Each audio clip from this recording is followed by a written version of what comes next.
Welcome, and thank you for listening to the Inspired By podcast, a sharing space that invites genuine connections with passionate, spiritual, and creative specialists that are inspired by spirit and walking their soul path with grace and the intention of touching and inspiring others from the heart. My name is Maya Abushtid. I'm a medicine woman, a shamanic practitioner, and a preparation and integration facilitator.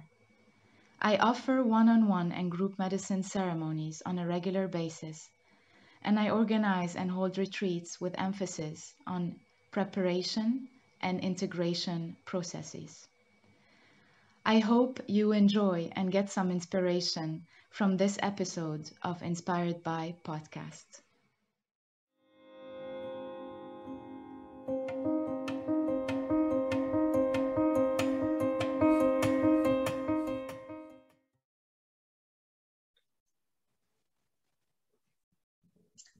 Hi everyone, this is Maya. Welcome to yet again another episode of Inspired By. And this episode is inspired by Bashar Yehya. Hi Bashar. Hi Maya, thanks for having me. It's a pleasure. It's such a pleasure.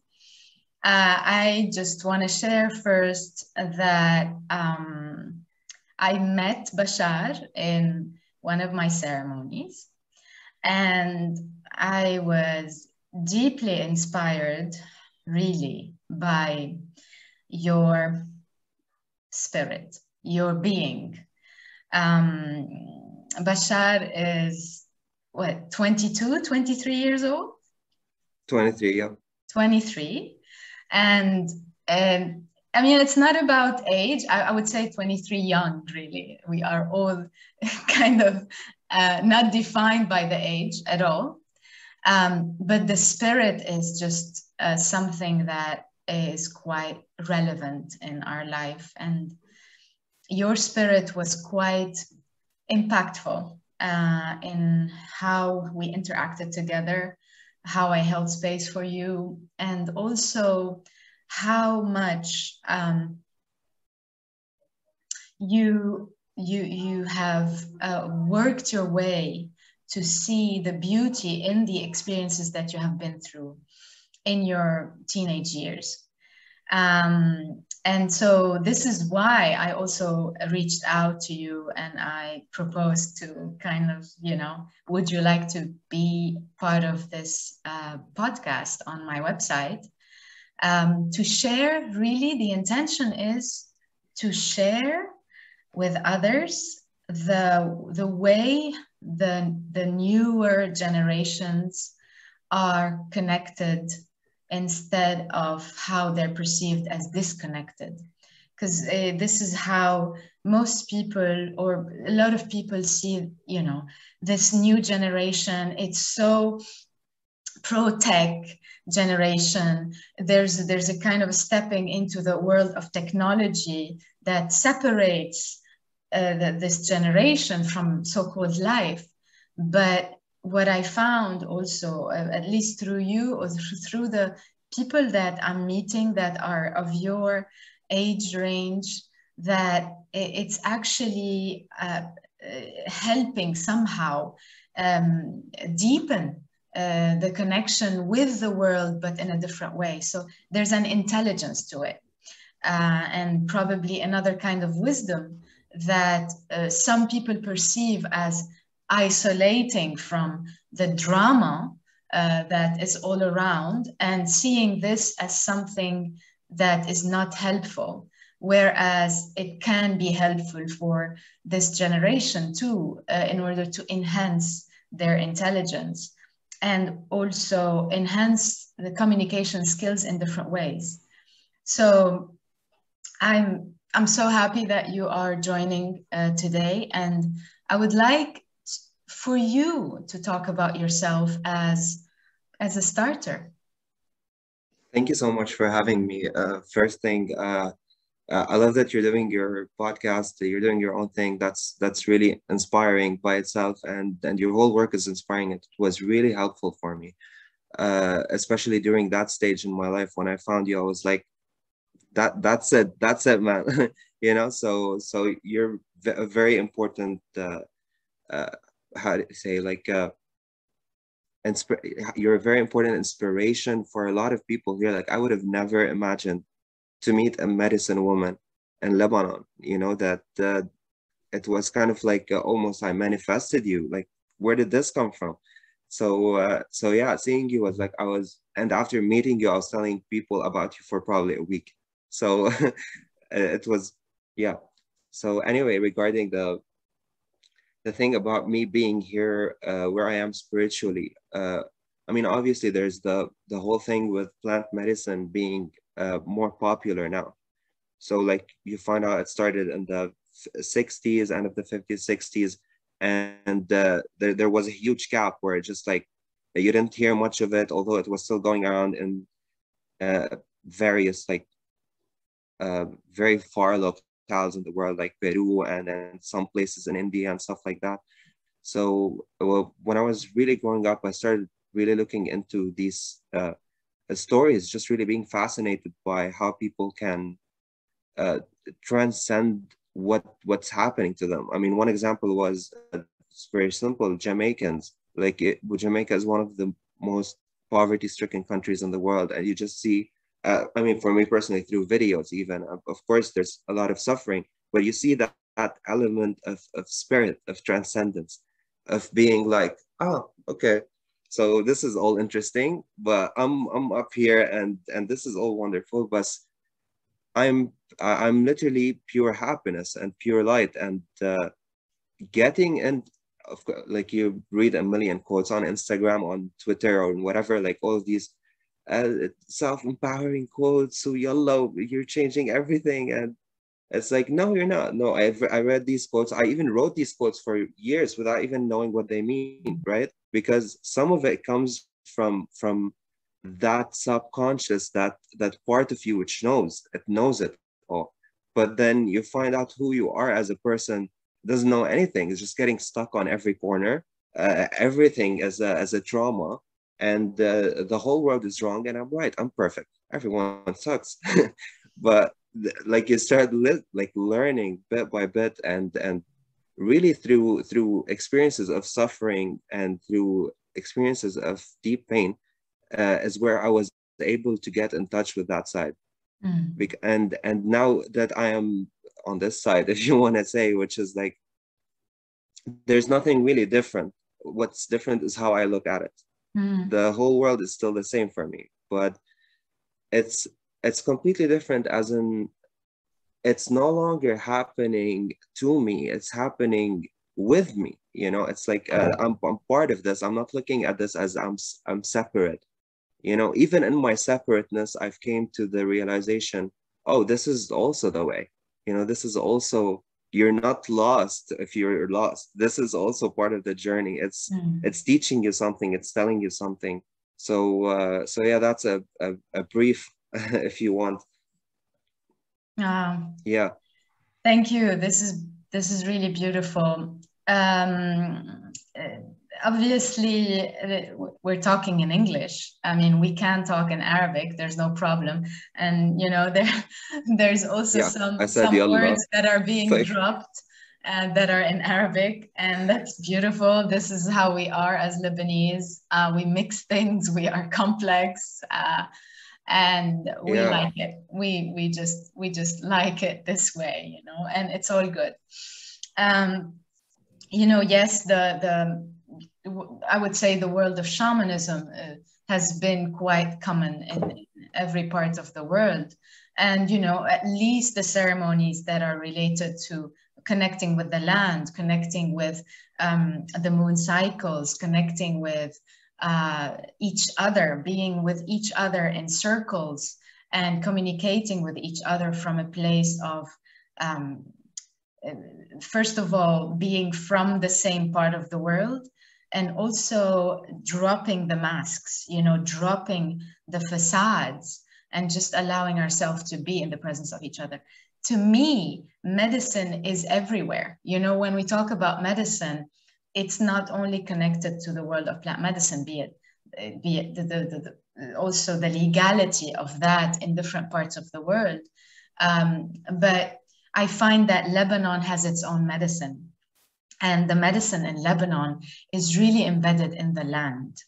And the people who are tapping into this are people who are really kind of rebooting, starting again, opening up to the sense of loss, the sense of, okay, you know, if I lost so much, or I went through a lot of trauma and my family went through a lot of trauma, does that define me? Does that define who I am as a 23-year-old person? And so here I would like to mention also that Bashar is a writer, and probably we'll talk more about this. And I've read some of your poems, and they're beautiful, beautiful, beautiful. Thank you. And you know, at some point, if you'd like to share a poem with us, that would be wonderful. You know, you can pick any poem that that comes to heart. You know, and we'll see how it goes. Yeah, but sure. but also, you know, I would say that the relationship with how you as a being, as someone who was born in 1998, right? And who did not really live most of the wars, I would say, but many aspects of conflicts and also aspects of stuff that included more separation, more segregation. How did you tap into spirituality or the world of spirituality as a teenager? And how much did this bring you closer to others or further from others? How do you connect with this in your generation? Well, that's funny. For me, it started with being like a complete cynic of everything around me. Just not believing whatever. I was just like a really naughty kid, just not listening to whatever anyone says. Like, just, you know, having this thing in your head that's always like telling you you're smarter than this and that and that.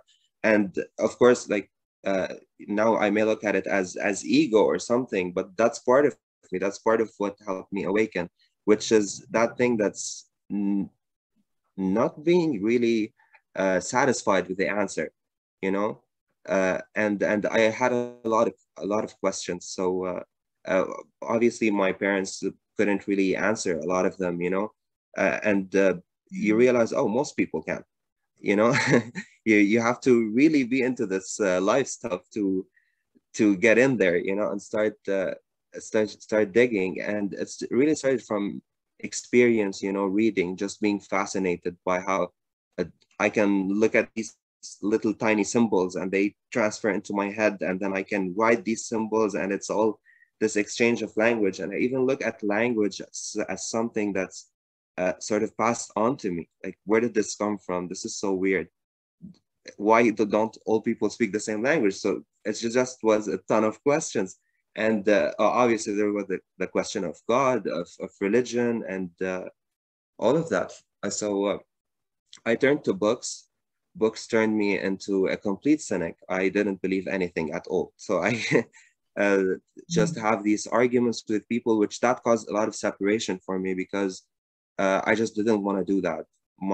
The way I was seeing the world, and a lot of people in my generation is going through that, especially with the internet around, because I didn't believe in God at a really young age. I disregarded that because I was like really into reading. And if you're reading about reading Greek philosophy and stuff like that, and getting the wrong point, you'll end up with the conclusion, you know, oh, there's nothing. There's, you know, it's just this chaos. So, and being settled for that, and settling for science, which you really find out as, ugh, you know, it's like very shaky. It's not, you know, like, give us one miracle and we'll explain that as, you know, oh, the Big Bang. Okay, great. Before that, no, we don't know. No one knows.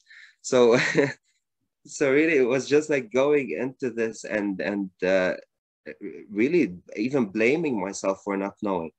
And how can you be here and not know? There's got to be a thing to know at least. And even if you get to the point where I don't know, you just say I don't know.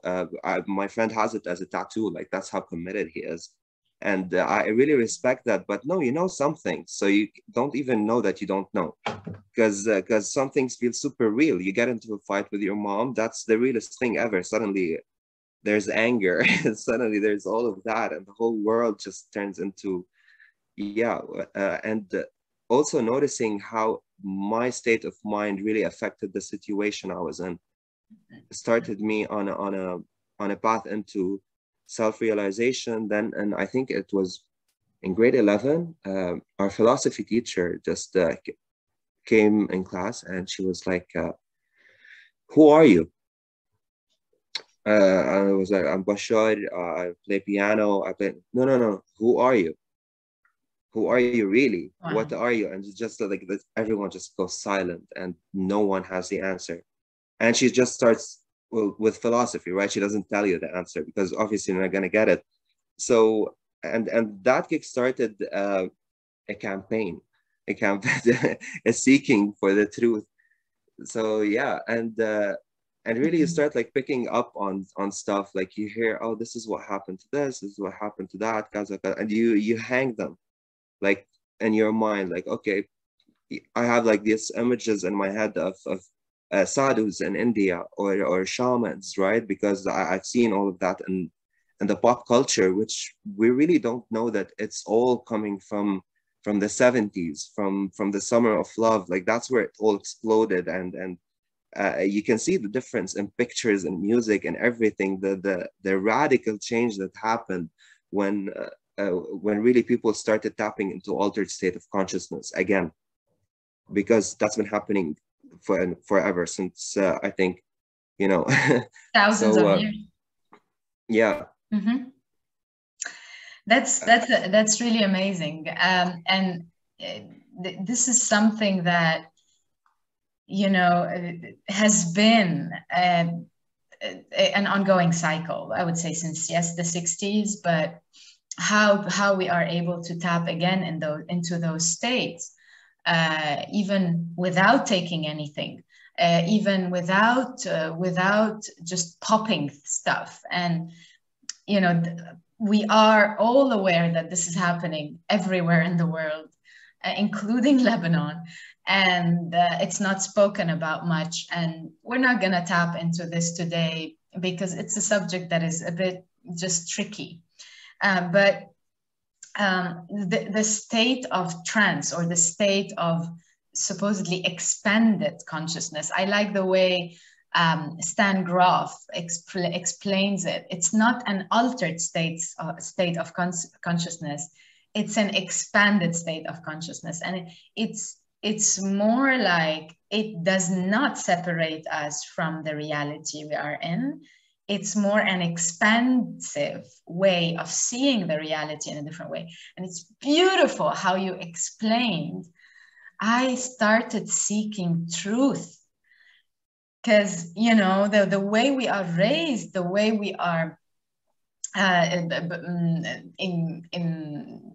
indoctrinated somehow, the way we have been kind of held in the box, how things are in school. I mean, I would love to meet your philosophy teacher now. It's like, oh, this is yeah. a very special woman. And yes, probably she was asking herself this question that morning, and she's like, okay, since I'm asking myself the question, I'm going to ask it to the students. And this is where those drops of wisdom can trigger something in one student in the whole class, where that student, like you, probably it did for others. But that student says, this question really hit me. And I'm gonna start getting to know that this is teaching. But like, remove all the philosophy on the side, like in terms of what the cursus is, what they should be teaching, And going into just this drop of wisdom, this is pure expression of teaching. And that teacher, probably she was aware, probably she was not, but I think that moment could have been, or was worth the whole year of teaching philosophy, probably. And I wish I had a teacher like that. I wish a teacher just instigated something that was outside the box, something that brought me outside the books that were, this is how the book says, we go by the book. And so it was more pragmatic, but obviously many teachers are changing, and thank God for that, in schools and universities. And when did this happen? How old were you, or how young were you? I think it was probably when I was 16, because that's when I really started getting the sense of deeper consciousness, of being not only going to school, not only doing what I'm being told or whatever, but really going deeper into questioning. And that's where it really, like, there are a lot of things that are accompanied with that, which are for me at the time, being very materialistic, being very cynical, very closed to whatever the world was, because you just get put into this, like you said, in a box, and it's hard to get out of it. You put yourself in a box, more specifically, and you're like, okay, this is where I'm gonna stay, and nothing can hurt me here. So okay, we're great. But really looking at it now, it feels like these were really the moments of grace, where I look at it as something, as a plan, basically, as, oh, nothing went wrong there. It was all sort of planned. Okay, go this way, meet that person, talk to her, so uh, all of it led to me being a much more open person, much more really accepting of everything, from my family, my past, my life, down to every last second of my day. You just have to be like, I don't even know how this is happening. This is all, it's a miracle that I'm even here, And it stopped being like, I really started doing this exercise of trying to sort of get back into the one, if you want, basically trying to change patterns of thought, which I discovered you can do, really, but not if you think your thoughts are the thing that's gonna solve whatever you're in, because really thoughts are just, most of the time you think you're having them, meanwhile you're just listening to them. And going into meditation later, I learned how much of thought really just comes from the body, and how much of it is really just trapped in places where you just, oh, okay, maybe I have something like a hurting knee, and I'm suddenly having bad thoughts. And it's all like, I don't think, oh, this is a hurt knee and this is something else. It's just this whole cycle, this whole thing that's being, which is perfect, by the way. It's all happening naturally, but there's that one thing that's separate from it, that's always clinging to it, that's trying to understand, that's trying to not know, because it knows. It's just trying to know it knows. Like, I want to know that I know that. I want to, I want to know how I know. And so all of that. So it's just neuroses and all of these things that uh, I later look at as really vehicles for liberation, as places where you need to work, you need to do some work there, where it's hurting, where it's keeping you off the path, where it's preventing you from being one with it all, or something like that. So yeah, I'm not sure this answers your question particularly, but yeah. It does. I mean, it's more like an ongoing exploration of just something coming up and tapping into it a bit deeper. How do you connect with others from your range, your surrounding, other than the parents? but your age. And how do you see this to be a challenge or something that is more like you're seeing more of opportunities with others, and you're seeing that others are picking up and stepping up into who they are the way you are doing? I mean, it's an ongoing exploration, right? But somehow the earlier, you know, there's rites of passages in our life.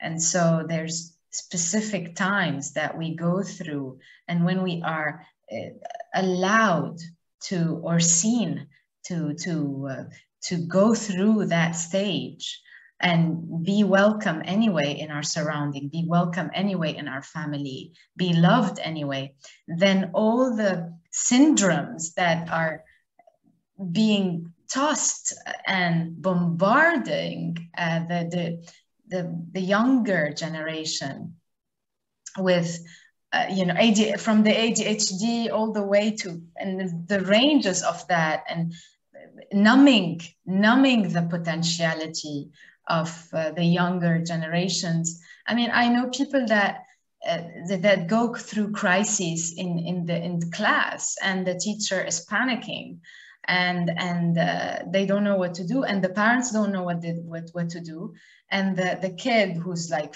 well, not kid, but like a 15 or a 16-year-old is really going through a crisis of expressing who they are, and perceived as sick, perceived as you know, abnormal, and adding just drugs and medications to their life, including hormonal stuff, including mental shifting chemistry, drugs, and the brain, the drugs that change the chemistry of the brain. And so they're more numb, they're more of a vegetable rather than a 16-year-old or a 17-year-old who's really should be in their full potential. So I don't know, what comes up is, how did this transition in your life help you, or was it helpful to connect with others from your same age, or do you still find it to be challenging? And why I'm asking this question is that, I mean, this episode is really about seeing the potentiality, you know? So I would like to just drop that in your world and see what your response is. Yeah, that's cool. I think the first part of your question was related to how people my age perceive this kind of stuff or something like that. So I think when it comes to me, most people I meet, I mean, there's a huge split between people. You just find people that are so drowning in the illusion and so just blaming everybody for everything, being offended the whole time. If there's thunder, it's all about them. You know, it's not, oh, there's thunder. Okay, no, this is happening for, you know. So you're just taking everything from this personal perspective as if it's all happening to you. And then on the other side, you meet a lot of people who are really just, well, actually super woke. And I don't know about that word, but it's a word that you have to use. I mean, there are people that are just woke. Like I meet a person that does like nothing but say work, go to school, and go home and sleep. You know, and they're just going with the life motion, and it's perfect, and it's where they should be at that point, of course. At the same point, someone else is going into nature. They're doing these ceremonies. Hugging trees before they drink water. You find them praying on water. Like, holy, oh my God, he's actually doing that, and he's like 22 or something like that. So you find this huge split in people, and even sometimes I find stuff like that I really relate to, and every other person who relates to it is as a 60-year-old woman or something like that, because it's related to death or something like that. So I'm always like looking at that thing at death, you know. And at first I used to look at it as if I was separate from it or whatever, but really, I just kept getting like this thought over and over again. Oh, okay, you're already dead. It just didn't happen yet in your experience. So if you just like put yourself in this bird's eye view of how things are happening, all of this has happened already. You know, if you know you're looking at it from that perspective. So Yeah. so there's kind of a feeling of letting go when you have these kinds of realizations. Of course, maybe there's freaking out, obviously, if you're not ready to handle it. But through tools, through things like obviously meditation, the chanting, things that really help you relax, help you surrender. So I think people really need to. I find that even for me, I mean, if I get a method like meditation and I have a million questions, and it's not about questions. You know, this is a method that was given. Do that. Just do it. There's no why. Oh, am I doing it, or for what, or which obviously then you know. Oh, this is a chance for me to face reality the way it really is, not the way I want it to be. So it really goes from people having this, and you find most people that really are not in touch with spirit, not in touch with that part of themselves, that you just find them always uh, blaming blaming everything on the world, on everyone else, you know. And you find people on the other side being like, oh, I have to work on myself so I can understand the world. So that creates a huge split, and you see it in society where just like people sit together, we're having fun, and then these hot topics come up, and everyone has a totally different perspective. Like, where are you even guys coming from? And you realize, oh, everyone is sitting on their phone for 12 hours a day, and they each have a customized feed that's just like always confirming what they believe, just always keeping them going into this rabbit hole. Like things like YouTube and TikTok, and I use them. They're pure like just rabbit holes. You're just going into two or three subjects, and they start like interrelating with each other, and it's all just one thing, you know. And you really don't have a view of, oh no, people, like there's no such thing as baseline reality. You know, you talk to a person who for example has okay, I happen to have a few people who I don't know how to say this, but I know there's really only one way to say it. They have what we call in the Western world, even though I'm in the East, I mean like the US Western world, uh, schizophrenia. So Mm. schizophrenia is a really interesting topic for me. Just insane, because you talk to people and you think, oh, okay, this is what reality is for this people. I know reality is something different for me, for sure. So, and then you talk to another person, and oh, they're just on a different plane completely. And if we're not even living in the same, so you really discover this experience that we're going through is really tailored for us. It's kind of like created by our desires, by what we wanted, by and it even like when I really got into spirituality and got into that side, like I know something that a lot of people my age say. Well, two things. I'm not having kids, which is, weird. Like, how do you know? And two, uh, I don't know. The second thing is, oh my God, I forgot it. Hang on. The second thing they say is, oh, I didn't choose to be here, which is insane. Because okay, maybe you don't know that you chose to be here, but if you really go in deep into stuff, you find out, oh, you picked out all of this. This is all tailored for you. The way you're having it is just perfect, the way it is. And I really eventually found that I am the person holding myself in a prison. I am the person doing all of this stuff for me, because this force, whatever this thing is that's happening right now, at some level, you just realize it's all energy. But then you sit down, and energy hurts, and energy, there's hunger, and there's horniness, and all of these things. And you're like, oh, okay, energy is not, it's not that simple. You can't just be like, oh, all of this is energy. It just doesn't work. So you have to keep going with it. You have to, yeah. So yeah.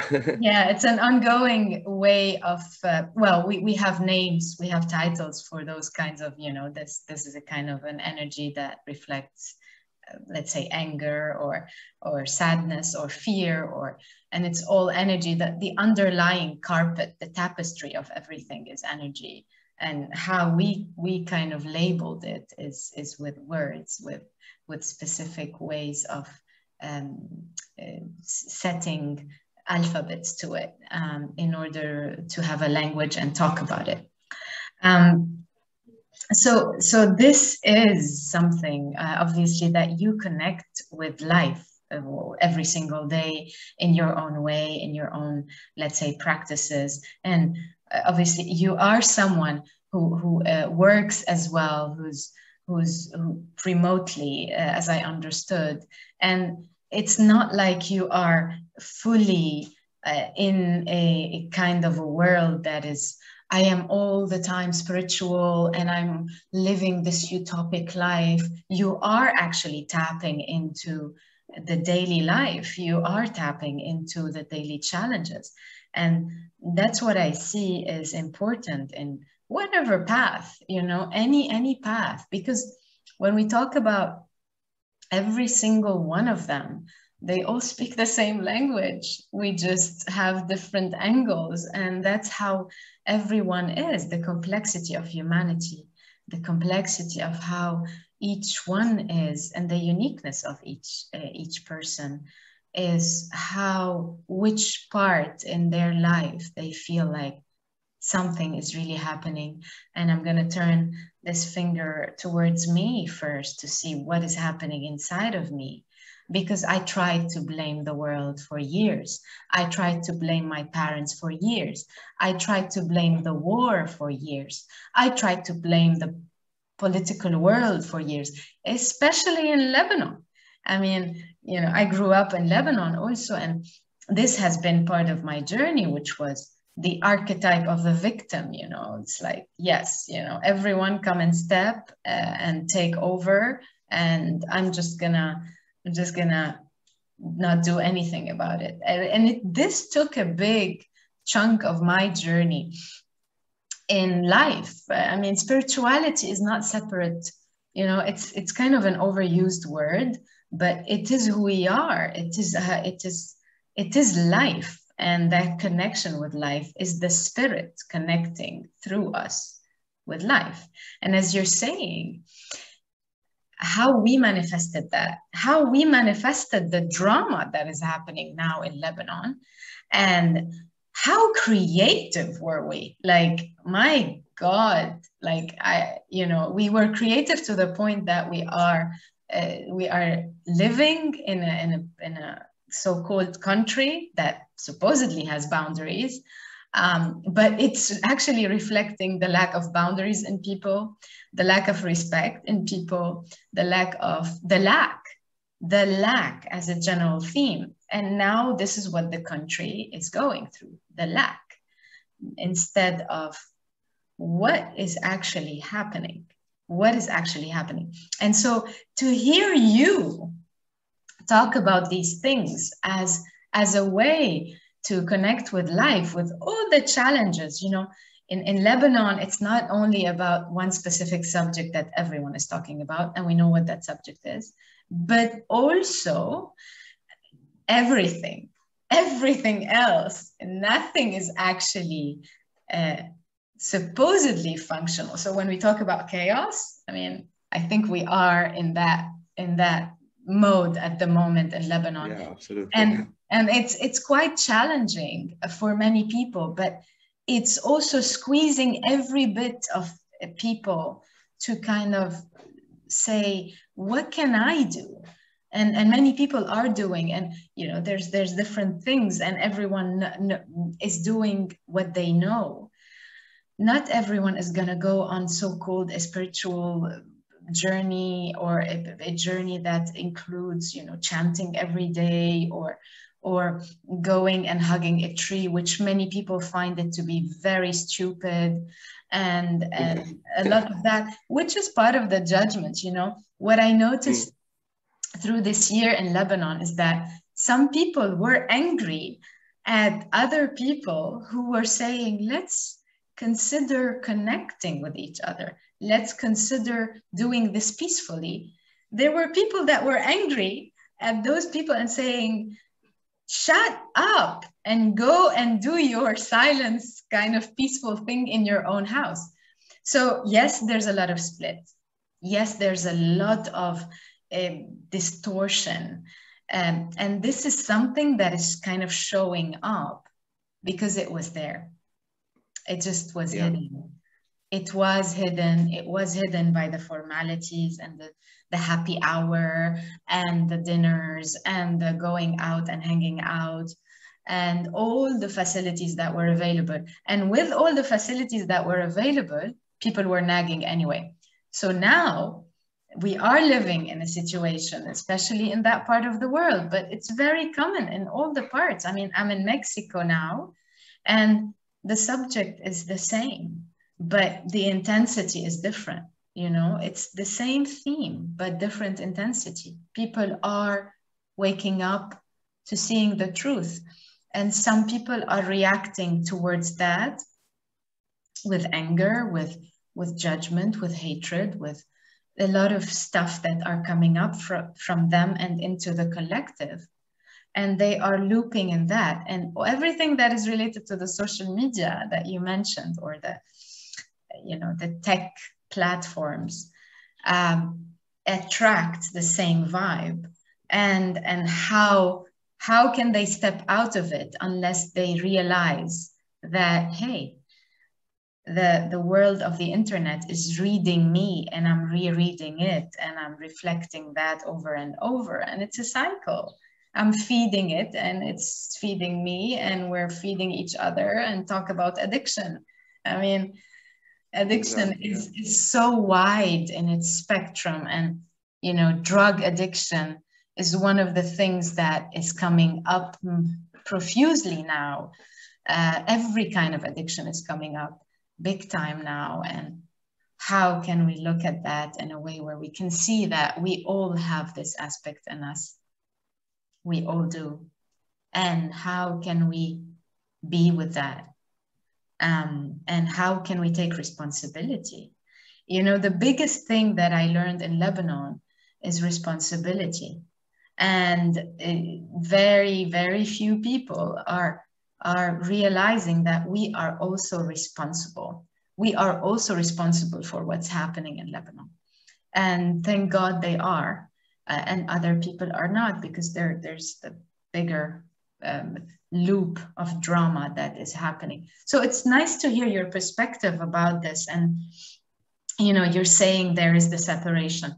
Do you have, the question is going to be a bit weird, but do you have friends that really are walking along with you, not the same steps, obviously, their own steps, and accepting you as you are seeing things, as you are being very critical about things? And do they accept you as you are? Actually, I have the loveliest friends. I mean, they're great. They just really accept me the way I am, with everything, the chanting and the Hare Krishnas. And it was weird for them, of course, but they're just like, now they just sit and sing with it, and it's really, they're doing it on a different level than I am, so they're not really on the spiritual path. I mean, I wouldn't say at all, because they definitely do have their way of expressing themselves and going through stuff. But yeah, they do accept me. But as for the perspective that I am in, is one that I really try hard to explain. I mean, to anyone, like my mom, to like literally any person. If I see that, especially if they like a trip on a subject that I want to talk about, I'm just like, yeah, trying to explain, like, to mom, oh, we're all one, you're not gonna die. It's like, it's complicated, but it's hard to, from you come back to this this thing where you're looking at people and just have to realize, oh, okay, we're at different stages in our journey. It doesn't mean theirs is better. It doesn't mean mine is better. It's just different. It's happening the way it is. So it's another part of accepting how things are. But I did have at some point friends that were very spiritual, and I absolutely hated them for a few reasons. Uh, well, for one thing, they were always, I don't know, they just had this thing where I was like, if I'm gonna be spiritual, there's something related to happiness. There's something related to me being happy if I'm gonna be spiritual. And I found out that it really is. But when it came for them, it was a sort of a side thing, not the main thing. And it's just, well, yeah, I meditate once on a Saturday, and yeah, that's cool. And I just, it's about them always needing stuff. I find that when I sit with them, they're the neediest people around, because they always want that next thing to get them on the spiritual path again. They're not really, if only I could go to India, I'd be more spiritual. If only I could go to Peru. If only I could do ayahuasca. If only I could. Okay, sure, yeah, you could do that. It could help. These are methods, but we know for a fact there are other ways you could do this. You could do it right here, right now, in the moment.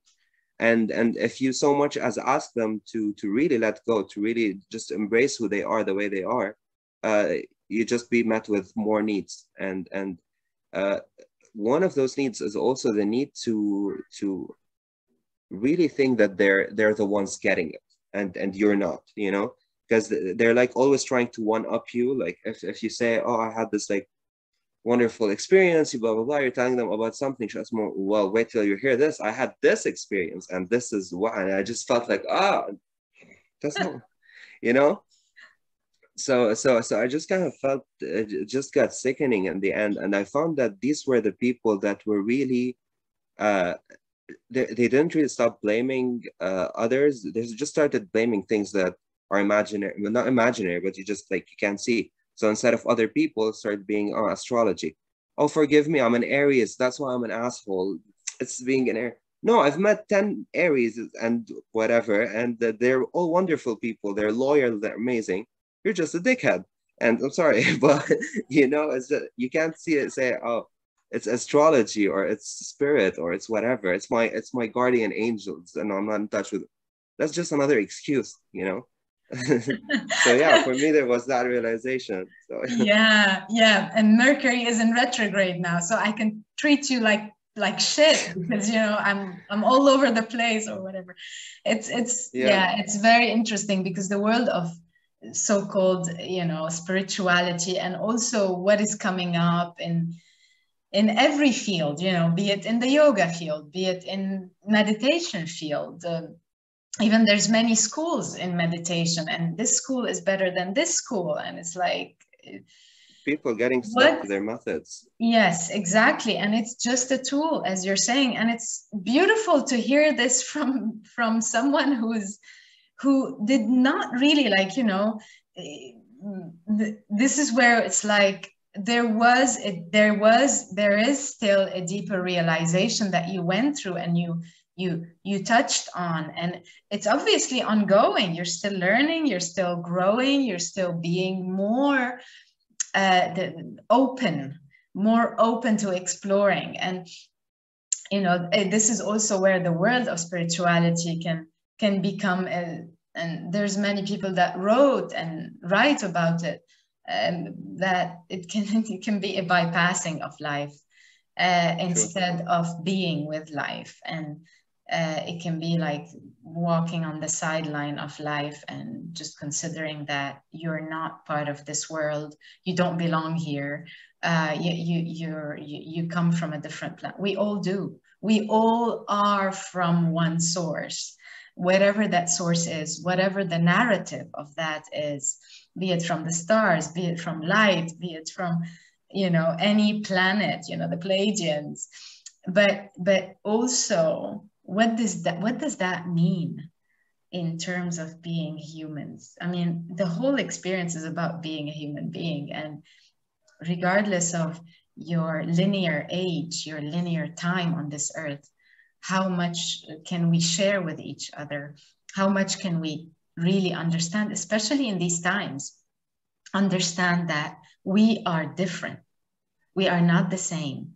We are different, and it's about accepting ourselves as we are and allowing others to be as they are, and respecting their journey. This is their journey. There's no right and wrong in terms of where each one is at. And, you know, as you're saying, my experience is better than your experience. And it's like the lollipop also, you know, that like I have a lollipop, you don't have a lollipop. My father is better than your father, whatever. I mean, these are pure pure translation from Lebanese, bayya aqwa min bayyak, and all of that. And it's like, we're not better than each other. We are who we are. And the more we step into who we are, you know, that question that this philosophy teacher raised, who are you? Who are you with the definitions and dogmas and conditions that you lived, because they happened for a certain reason. We cannot deny them. They are what got squeezed over time for us to know that I am not that, but I am that too. I am the expression of the conditioning too. And without the conditioning, I couldn't have come to liberating myself from that conditioning. It's like this is where the deeper dive happens, where when we allow ourselves to grow and expand beyond the definitions, we are able to speak the language of God through every single path, in every single way, and with every single religion, because the God is one. It's one. There's one God. And that God is expressed in every form, every archetype, every duality.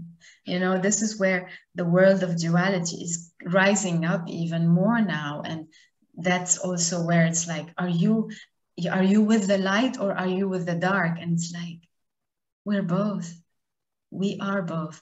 If we want to tell ourselves the story that we are beings of light, that we are connected to light only, but it's the darkness that brought us here. It's the darkness that brought the light to shine. And so we cannot deny the darkness that is coming up. And so we cannot deny the presence of those other people who are instigating every single trigger in us to help us be more of who we are, and to help us see that, hey, you know, I am actually tapping more into my being. I'm tapping more into my wholeness, because I am a reflection of God. And that is part of everything. I can't really say I am in control, because if I say I'm in control, I'm completely delusional. And so this is where that dance between surrender and knowing enough to live a daily life that is practical. You know, I know that I like apples, you know, something like that, you know, things that are practical. And I know that I am here and I'm still here because I belong here. This is part of my journey to be in a physical body, to feel, to express, to taste, to smell, to hear, to write, and be the you know, a being that is inspiring, and that is also in trying to inspire other people. I mean, it's all about spirit expressing, and that's like, beautiful. It's not utopic. It's very practical. You know, when people sometimes hear about these things, they're like, you know, there's this, you know, what are you talking about? This is woo-woo stuff, you know, things like that. But when we really go into that world and we break those conditions, that is sometimes painful. Change is painful. Let's be clear. It's not a ride in the park. And it's not like, it doesn't come with brownies and a vanilla scoop of ice cream. No, it's just a lot of stuff showing up, and seeing that we are what we are living in the moment, including the so-called darkness, including the feeling of being lost. There's nothing wrong with that, as you said in the beginning. And that by itself brings us into befriending every aspect and seeing that all those aspects that, you know, politicians show, or everything that is happening in the world, are not separate from us. We do have the same patterns that those people are also expressing, including, you know, what honesty really means. How are we really honest with ourselves, and so on and so forth. So how can we blame people who are lying to us? But when we start seeing that I am tapping into truth, truth can be about seeing that this is not in line with who I am. And if it's a lie for me, then I will not align myself with it. I am seeing it as a lie. And as it is, it doesn't scare me, you know? And obviously there are the practical things in life, you know, when we need to do something and it's required from us, we have to do it. We have to kind of understand that the system is within us. It's not something outside of us and we're trying to break free from it. It's within. It has been built in us to be expressed around us. And so it's just wonderful to hear this from you, you know, and to know that it's just so inspiring, really, Bashar. And it's something that it brings a sense of hope, a sense of hope, a sense of, thank you. You know, if chanting mantras that come from different part of the world, that is helping you connect with the land, that is helping you connect with your body in the land you are in, you don't need to really travel. Sometimes we need to do the trip. You know, if I relate it to my journey, I traveled seeking. I was seeking. And every time I would come back to Lebanon, I would realize that, did it really require this long journey and that much pain and this much realization of other people's effect on how I lived experiences, and did it really require this much amplification? And what I realized is that it was already embedded in my family and in my lineage. And to break through from that, it required me to see it in other people as well, and get this impact as well for the generational trauma to be broken. But it also required stepping out of my comfort big time, and somehow losing a lot of people on the way because we could not connect any longer. And there was a sense of, that's why I asked the question, friends, you know, the sense of friendship, the people who really accept you as you are and are not asking you to be anything else. And, you know, my generation, I find that it was a bridging thing for your generation, even though we're not really, I mean, we are, there's a difference in age, but I feel so connected to you and I see myself in you. And it's just so beautiful. It's just heartwarming.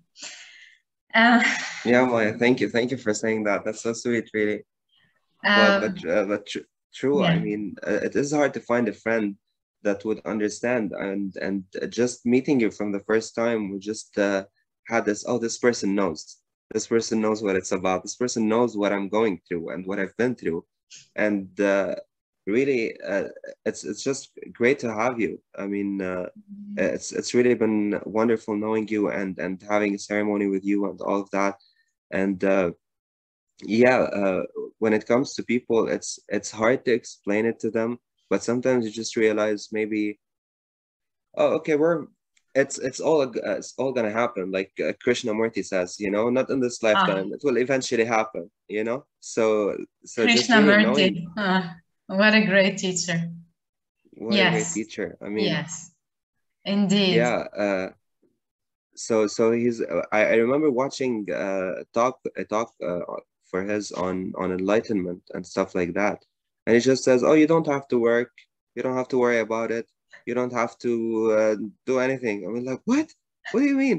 What? It's like it was always this struggle and and really, when you trust him, oh, he knows what he's talking about. Okay, Mhm. you understand. Oh, okay, this is all just the working out of stuff. This is all stuff working itself out, whether you want to call it karma or God or the universe, or some people say, I don't believe in God, but I believe in the universe. It's like, no shit, you dumb. I mean, like, what are just like, it's people take religion at face value a lot these days, just like, oh, really, there was just two people and we're all, calm down, dude. It wasn't, you have to take, like you said, your generation was bridging my generation, this more acceptance, that comes. I find that my generation is very accepting, super to a fault Mm. sometimes, you know Wow. but it's all because of like I said, it started in the 60s and it's still happening. And even, like, you can't look at the 60s as being something that happened. It wouldn't have happened if it weren't for the World War and the Great Depression and all of that. Mhm, So you have mhm. to see the play of form, the yin yang, just the white fish going after the black fish, and it just keeps going and going. And It's all really spiral. getting into Hinduism and Buddhism really really helped, but it was a little bit confusing at first because Buddhists have nothing. They just have nothing. What do you mean you have nothing? But then you get to a point where you go straight into quantum physics and you're like, oh, okay, okay, I get what you're talking about. you know. So yeah, Yeah. Hinduism really. I mean, just reading, for example, about the yugas, about how this is the Kali Yuga, and describing the symptoms of the Kali Yuga, and you're like, oh my God, and it's just like so accurate. And these are written like 5,000, maybe more, maybe 10,000 years ago.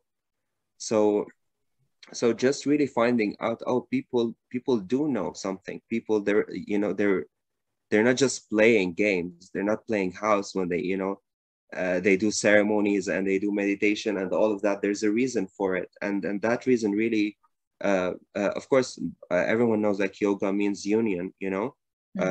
When I learned, I was like, oh, okay, okay, like started.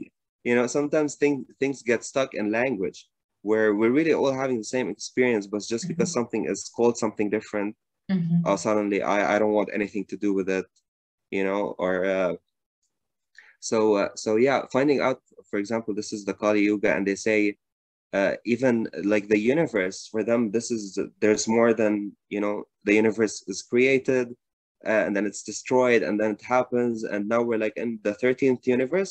Oh, okay, that helps me calm down. I okay, I'm not saying like, oh, I believe that I live by. There's nothing to live by or to believe, but it's like, how does this help you? How does this help you? And for Mhm. me, it's just like an intense sense of letting go and just surrendering Mhm.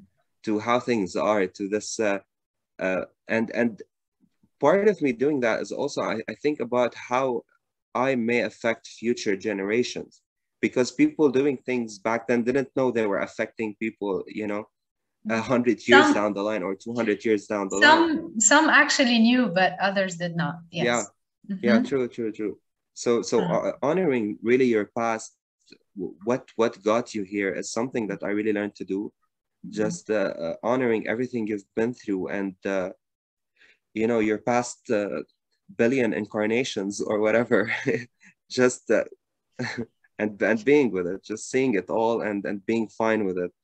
Like Ramdas says, just looking at the horrible, horrible beauty of life and being fine with it, and just accepting it and loving it. Yeah. Yes. Yes. so resonating. You know, these people, different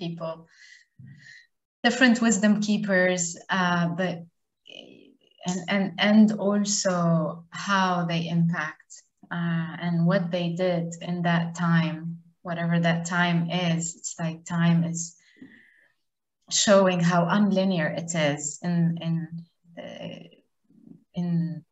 when we are living now, and how are we relating to it in different ways, where many timelines are kind of coming together. And that's where those seeds of wisdom are kind of dropping in the right space at the right time. And I love the fact that you shared that we are planting seeds for the next generations, whatever we are. You know, this is, and I find that this is pure, just expression of this. You're not doing this for yourself only. You're doing this for others. And if there's anything in humanity that brings this continuation, that brings this cycle to heal, you know, I would say cycle of healing, because what we are in a big cycle of healing now. Yes, that cycle is an awakening cycle. You know, in the Mayan tradition, there has been a documentary that was released lately. It's called The Sixth Sun. And in the Mayan tradition, that we are in the time of the sixth sun, where there is a big awakening. There's different people talking about these times now from that were anticipated before. And the end of time in 2012 that was seen by the Mayas meant that we are stopping to see time as a linear form, and we are moving more into aligning things, being in alignment with things instead of being on time with things. And this brings a whole different perspective to what that really means, you know, like time is an enemy and time is against me and I'm running against time, and time is money and time. It's like all of that is collapsing because money is collapsing, time has collapsed. There is a complete just shattering of all those concepts. And that's why also there's so much confusion and there's so much unknown. And that's also an opportunity, unknown, being in the unknown and surrendering, and also doing our part, doing what we know. If I don't know what to do, I accept that I don't know what to do, and I allow that to sit and to be with it until I know what to do. Except in very like emergency situations where an explosion happens in Beirut and everyone is jumping to help, which is beautiful. How are we continuing this? This is what matters. The ripple of this explosion. What are the ripples of these explosion are what Lebanon is living now. Lebanon is still living in that explosion. We did not really move out of it. And That's true. That's also where, you know, people like yourself, other people also from your surrounding, and more people that we talk with that are open to tapping into being with each other at a deeper level, and to give and take, not only to take, to be in symbiosis with each other, to be also expressing who they are in the presence of others without stepping on them, without trying to control them, without trying to outshine them, because we all shine anyway. We just allow ourselves either to shine or not to shine. But there's this whole game about stealing other people's shine. It's also one of the biggest lessons that we are living in. And so there's a lot to talk about, but it has been just wonderful to be with you, really. And it's so inspiring again. And I hope that this this episode can inspire other people in your generation, in my generation, in more younger generation, it doesn't matter. As long as we are starting to talk about things, to be who we are without trying, then yes, the screen can help, but we can be like this in the presence of each other and without trying to invade and try to, fight kind of thing, unless, some people still want to fight, and it's all okay as well. I would like to, Exactly. Thank you so much, Maya. Sure. Thank you. Yeah. Would you like to share a poem with us before we end? To be honest, I don't have anything prepared, but I think a lot of the poems I used to write are kind of short, but I felt had meaning. So there's this poem I remember that's kind of like a one-liner almost. It says, "I walked the line that separated the dead from the living, and saw the dead 10 times more joyful." So I wrote that when I was 16, and I kept even I kept unpacking it over the years, what it meant, because it meant different things at different stages. So this is one of those poems, that comes to mind. Can you repeat that again, please? Yeah, the poem is, "I walked the line that separated the dead from the living, and saw the dead 10 times more joyful." Yeah. And so now I look at this poem as a real a sigh of relief, like or something like I just find, for example, my grandma passed away a few days ago, and may her soul it was Allah yarhamah. Thank you. It was really hard at the beginning, and then there was this just remembering, oh, she's not gone anywhere, and for everyone I just felt was playing this perfect role, this perfect play, and know that she's really gone. And for me, I just looked at it completely differently, coming from a place, we're all dead anyway, but no one's really gone. We're just all here. It's really, this is comes from separating who I am from the body, which involves separateness at this point. But this kind of separateness, I find healing at some point, where you're like, the situation isn't really the way it looks. It just doesn't really, So I think there's a lot more to unpack. I just opened another box of things that I can be talked about, but the cycle. Maybe for another time. The cycle, of course, the cycle of. So coming close to death really makes you think, and really puts things into perspective. Yeah, sorry, go on. Yeah, no problem. Thank you. What this brought up in my world, or what I felt from what you shared with this little sentence, is, if we don't learn how to die, we don't learn how to live.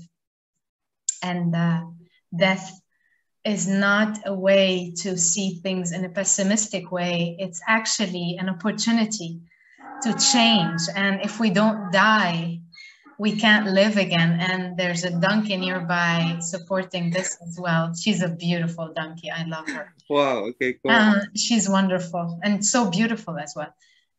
So what a great way to end this, but also open the space to sit with, what does death mean for each one of us? And is this really something that, through the pain of it, can it help transmute us? Can we allow the death of those parts in us?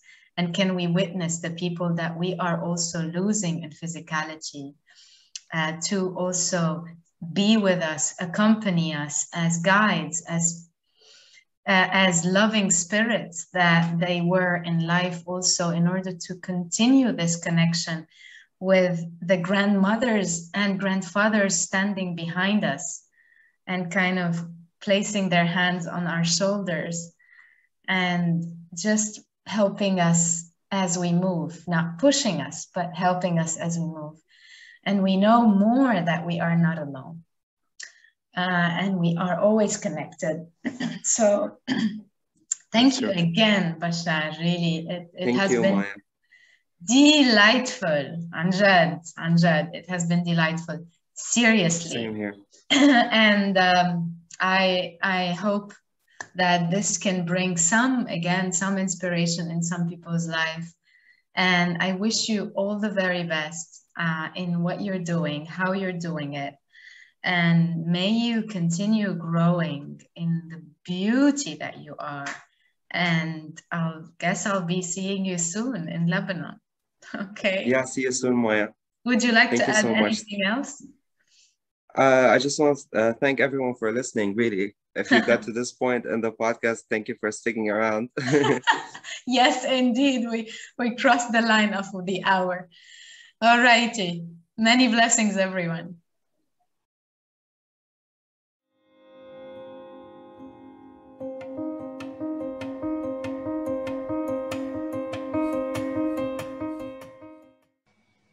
Much gratitude for tuning in and listening. If you got inspired by this episode, please spread the inspiration around you. Add a review or a comment here. And if you are in need for guidance in your spiritual journey, do get in touch via my website, www.inspirited.world. Many blessings in love and medicine.